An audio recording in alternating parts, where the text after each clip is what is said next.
Supreme court के senior जज गोपाल गोड़ा के बयान के बाद एक सीनियर एडवोकेट इंदिरा जयसिंह का भी बयान सामने आया है। उन्होंने भी खासतौर से दो चीजों का जिक्र करते हुए यह कहा है कि दो मौके देश में ऐसे आए हैं जिससे लोकतंत्र पूरी तरह से खतरे में पड़ गया है। एक जिक्र किया है उन्होंने इंदिरा गांधी की इमरजेंसी, और दूसरा जिक्र किया है 2014 के बाद, यानी नरेंद्र मोदी सरकार आने के बाद। खासतौर से उन्होंने अदलिया को लेकर, कोर्ट को लेकर के सवाल खड़े किए हैं कि कोर्ट में किस तरह से कानून का मजाक उड़ाया जा रहा है, किस तरह से धज्जियां उड़ाई जा रही हैं।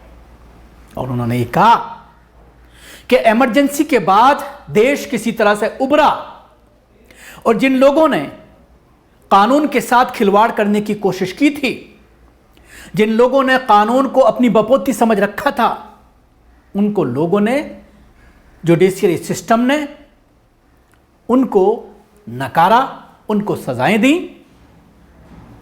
लेकिन 2014 के बाद ये दूसरा दौर जो शुरू हुआ है, उस पर वो एक कॉन्फ्रेंस के दौरान बड़ी खुलकर बोलती हुई नजर आई।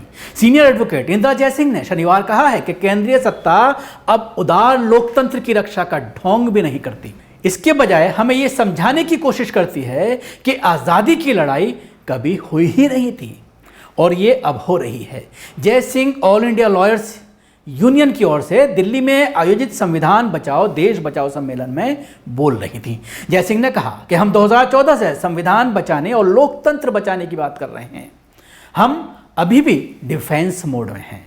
मुझे नहीं पता कि हम कब आक्रामक मोड में आ पाएंगे।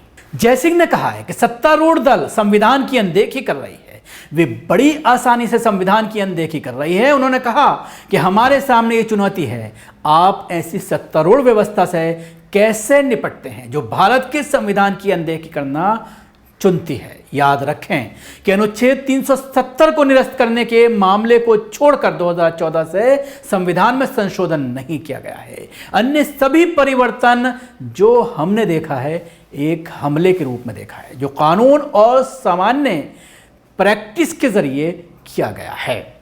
जयसिंह ने आगे कहा, हम जानते हैं कि संविधान स्वतंत्रता आंदोलन के संघर्ष का परिणाम था, जो वो लाया वो कानून का शासन था। आज कानून के शासन की अनदेखी की जा रही है। हमें इस सवाल का सामना करना होगा कि क्या हम कानून के शासन वाले देश हैं? मेरे विचार में हम नहीं हैं। संविधान की रक्षा में वकील की बहुत बड़ी भूमिका होती है। वकील पर एक बड़ी जिम्मेदारी डालते हुए जयसिंह ने कहा कि वकीलों के रूप में हमें संविधान की रक्षा में बहुत बड़ी भूमिका निभानी है। हमें एक साथ बंधने की ज़रूरत है और ये महसूस करने की कि हम इतिहास के मुहाने पर हैं, जहां अगर हम देश को विफल करते हैं, हमें केवल खुद को दोषी मानना होगा। पिछले 10 वर्षों में जितनी भी चुनौतियां हुई हैं वे अदालत में हुई हैं, और जब तक संविधान पर हमला होता रहेगा तब तक वो अदालत में होती रहेंगे। इसलिए वकील के रूप में हमें गंभीरता को पहचानने की आवश्यकता है। सुश्री जयसिंह फिर अपनी बात में सबसे महत्वपूर्ण हिस्से पर आई, जहां उन्होंने कहा 2 महत्वपूर्ण घटनाएं हैं जब भारत के संविधान पर हमला किया गया है।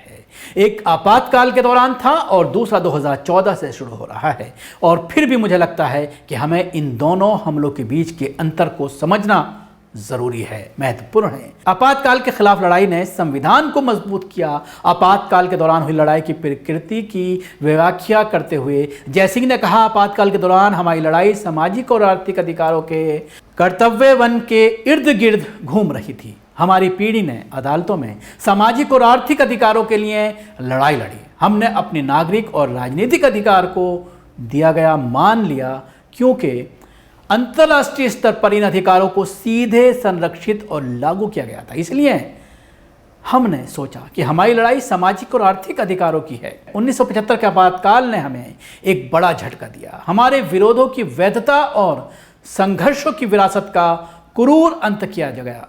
जब आपातकाल की घोषणा की गई थी, आपातकाल उदार लोकतंत्र की हमारी समझ में परिवर्तन लाया गया। हमने उदार लोकतंत्र का अंत देखा। उन्होंने ये भी कहा कि अपने प्रयास के बावजूद आपातकाल संविधान को अवैध बनाने में सफल नहीं हुआ। इसके विपरीत मेरा मानना है कि आपातकाल और इसके खिलाफ संघर्ष ने संविधान को मजबूत किया, क्योंकि दोनों पक्षों ने दावा किया कि वे उदार लोकतंत्र की रक्षा कर रहे थे। 2014 के बाद सत्तारूढ़ व्यवस्था उदार लोकतंत्र की रक्षा करने का ढोंग नहीं करती है। आज की स्थिति से आपातकाल को अलग करते हुए जयसिंह ने कहा, 2014 के बाद सत्तारूढ़ व्यवस्था वास्तव में अपने सभी बयानों में कहती है कि वे उदार लोकतंत्र में विश्वास नहीं करते हैं। वो हमें ये समझाने की कोशिश करते हैं कि आज़ादी की लड़ाई कभी नहीं हुई, और बल्कि ये अब हो रही है। हमारे सभी अधिकार और लोकतांत्रिक प्रथाएं वेदों से उत्पन्न होती हैं और हम उस निरंतरता में हैं जो रुकी हुई थी। धर्मनिरपेक्षता शब्द को संविधान से हटा लिया जाना चाहिए और हमें संविधान के बजाय सांस्कृतिक राष्ट्रवाद द्वारा शासित होना चाहिए। जयसिंह ने बाद में कहा कि आपातकाल एक कागज के टुकड़े पर था और हम इसे कानून की अदालत में लड़ सकते थे, लेकिन अब नहीं। तो कहा जा सकता है बड़े सीनियर एडवोकेट के जरिए जिस तरह से खुलकर बोला गया है 2014 के बाद किस तरह से लोकतंत्र पर, किस तरह से संविधान पर हमला बोला जा रहा है, और ये कहीं ना कहीं मनुस्मृति लाने की जो एक कवायद है उस पर खुलकर बोलती हुई नजर आई। शुक्रिया। आपको हमारी कोशिश कैसे लगी जरूर बताएं। हमारे यूट्यूब चैनल को सब्सक्राइब करना ना भूलें, इसके साथ ही बेल आइकन जरूर दबाएं। अगर आप ये वीडियो फेसबुक पर देख रहे हैं तो पेज को लाइक करें, उसके साथ ही फॉलो भी करें।